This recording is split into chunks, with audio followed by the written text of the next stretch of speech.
Au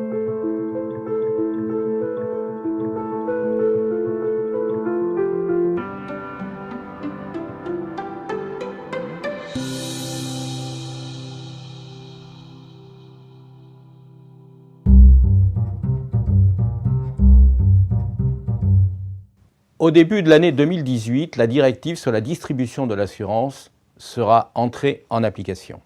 Elle amène de profonds changements dans les activités de distribution d'assurance chez tous ceux qui vendent des produits ou des solutions d'assurance, et quel que soit leur statut professionnel.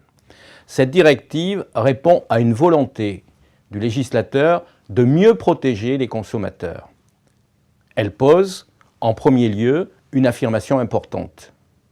Chaque distributeur doit agir de manière honnête, impartiale, professionnelle, et ce, au mieux des intérêts de leurs clients. Chacun d'entre vous mesure la portée d'une pareille affirmation et les responsabilités qui en découlent. Pour atteindre cet objectif, le législateur s'appuie sur 4 leviers.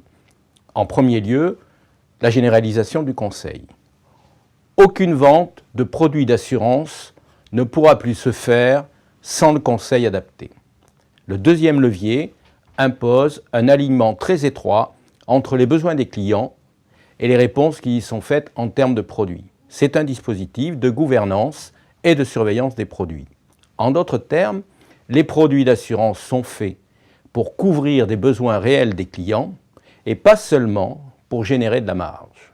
Le troisième levier institue une prévention des conflits d'intérêts chargée de faire la chasse à toutes les dispositions qui sont de nature à ne pas respecter les intérêts des clients. Sont particulièrement concernés les rémunérations, les incitations, comme la fixation des objectifs. Le dernier levier renforce le niveau de professionnalisme de chaque distributeur, tout particulièrement celui de la compétence.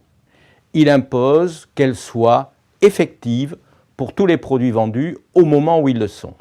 Cette disposition est assortie d'une obligation de formation continue. Enfin, pour être sûr d'être bien compris, le législateur renforce nettement le niveau des sanctions qui, sur le plan financier, pourra atteindre 5% du chiffre d'affaires de l'entreprise.